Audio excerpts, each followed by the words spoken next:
सुप्रभात छात्राओं। आज मैं आप लोगों को आपकी पाठ्य पुस्तक कल्याणी संस्कृत पाठमाला भाग 2 के द्वितीय पाठ है, जिसका शीर्षक है संवाद, जो लट लकार के प्रयोग से संबंधित है। इसे पढ़ाने जा रहा हूँ। आप सभी अपनी अपनी कॉपी और कलम निकाल लें। इस पाठ में जो कुछ कठिन शब्दार्थ हैं, उन्हें मैंने संधि विच्छेद करके श्वेत पट पर लिखाया है। इसे आप अपने कॉपी पर लिख लेंगे। जैसे पहला है इत्येव, इति जोड़ एव, जिसका अर्थ हुआ यही। दूसरा है विश्व ज्ञानस आधार, यानी विश्व ज्ञानस जोड़ आधार, जिसका अर्थ हुआ विश्व ज्ञान का आधार। भवितुम अर्हति, भवितुम जोड़ अर्हति, जिसका अर्थ हुआ हो सकता है। ज्ञानस्योपार्जने, ज्ञानस्य जोड़ उपार्जने, यानी ज्ञान के उपार्जन में। और अंतिम शब्द है को अपि, जिसका संधि विच्छेद हुआ कह जोड़ अपि, जिसका अर्थ हुआ कोई भी।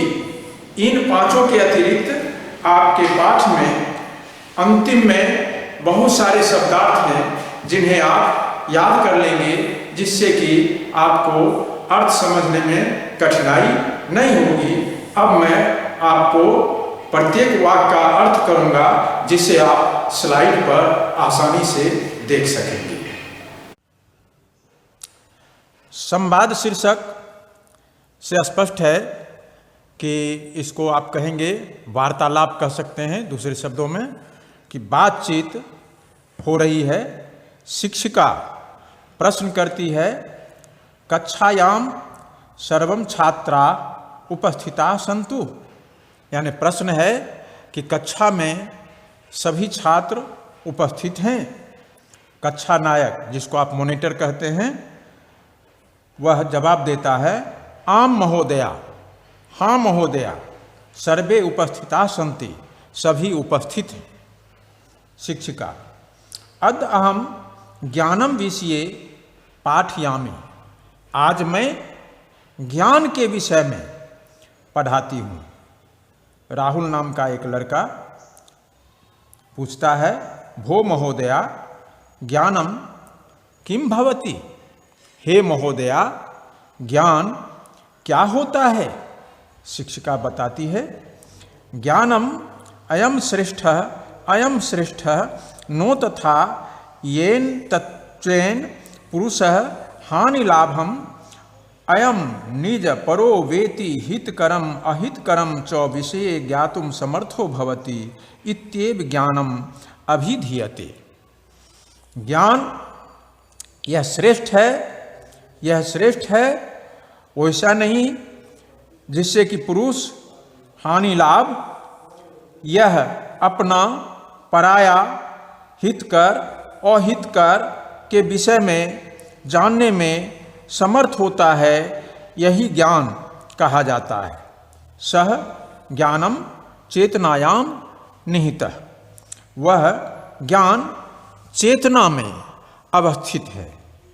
मुकुल नाम का लड़का है, प्रश्न करता है, भो महोदया चेतना किम भवति, हे महोदया चेतना क्या होता है।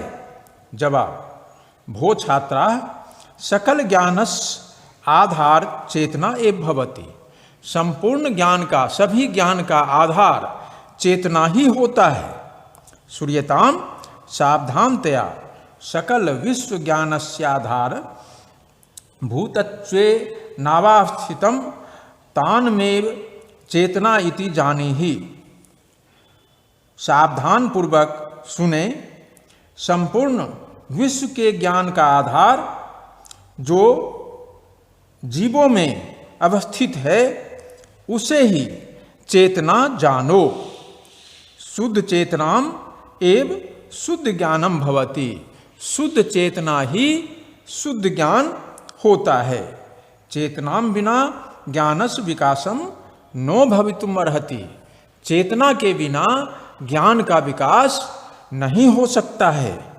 अतः पुरुषे प्रथमम ईश्वरेण चेतना प्रदत्ता, इसलिए पुरुष में यानी आदमी में ईश्वर के द्वारा पहले चेतना प्रदान की गई, चेतना दी गई।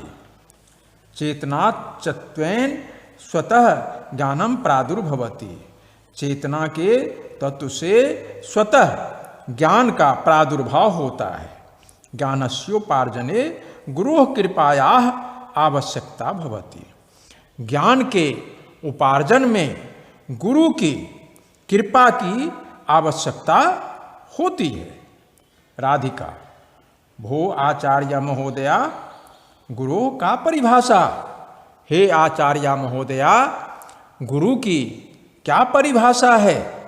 शिक्षिका भो छात्रा अंधकारात् प्रकाशयति सह गुरु भवति, हे छात्रों हे छात्राओं अंधकार से जो प्रकाश मिले जाता है, प्रकाशित करता है, वह गुरु होता है।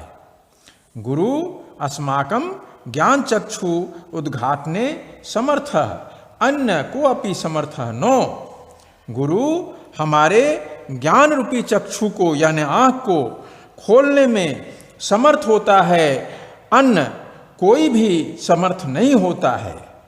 गुरु आज्ञा सर्वदा पालनीया, गुरु की आज्ञा हमेशा पालन करनी चाहिए।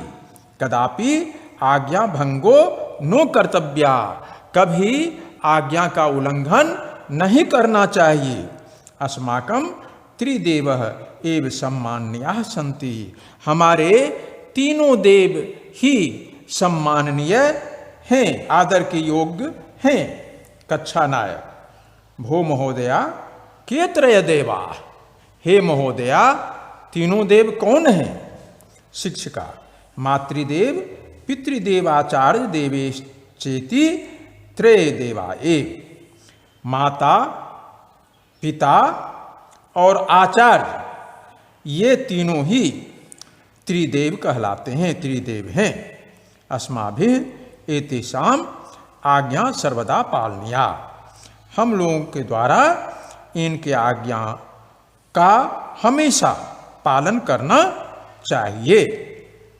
गुरु एव अस्मान अज्ञानांधकारात् उद्धर्तुम समर्थो भवति, गुरु ही हमारे अज्ञान रूपी अंधकार से उद्धार करने में समर्थ होता है। इस प्रकार आपका पाठ समाप्त होता है। अब आप अभ्यास में आए। अभ्यास में पहला है आपको क में रिक्त स्थान को भरना है और उसके भरने के लिए आपको शब्द दिए हुए हैं। जितने रिक्त स्थान हैं उतने शब्द भी हैं, आप दिमाग लगाकर उन शब्दों को सही जगह पर भर लेंगे। ख में है आपको प्रश्न के उत्तर संस्कृत में लिखने हैं।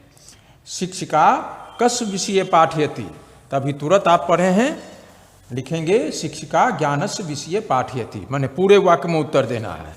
इस तरह से शेष चारों प्रश्न का भी उत्तर पूरे वाक्य में लिखना है।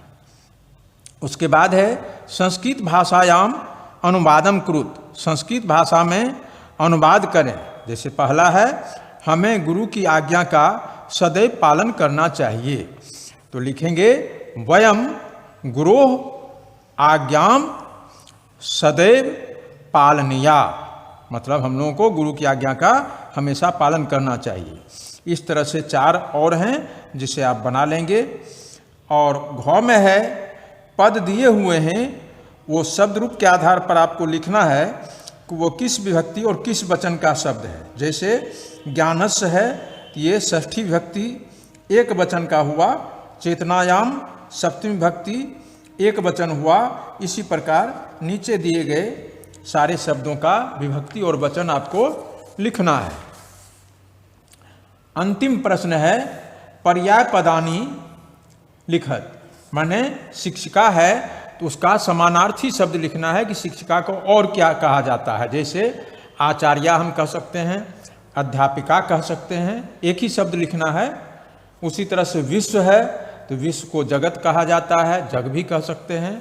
शेष आप बना लेंगे। और आइए क्रियाकलापम में कुछ धातु रूप दिए हुए हैं, उनका आपको धातु भी लिखना है, लकार लिखना है, पुरुष लिखना है, वचन लिखना है। कैसे लिखना है एक मैं बता देता हूं। जैसे संतु है तो संतु हुआ अस धातु, धातु के सामने अस देंगे। लकार के सामने लोट लकार का ये होगा, लोट लिखेंगे, लोट लकार। पुरुष के सामने प्रथम पुरुष लिखेंगे, वचन के सामने बहुवचन लिखेंगे। इसी तरह से संति भी अस धातु का ही है, लेकिन ये लट लकार का होगा, प्रथम पुरुष होगा और बहुवचन होगा। शेष 4 बचते हैं, वो आप लिख लेंगे। बस आपका अभ्यास समाप्त होता है। इस प्रकार आपने पाठ 2 में लट लकार से संबंधित वाक्यों का अध्ययन किया और अभ्यास के बारे में भी आपको संकेत कर दिया गया है। इन सारी चीजों को आप अपनी कॉपी में एक तरह से साफ साफ फेयर के रूप में लिख लेंगे, जिससे कि आपको आगे कठिनाई नहीं हो, अच्छी तरह से आपकी तैयारी हो सके। धन्यवाद।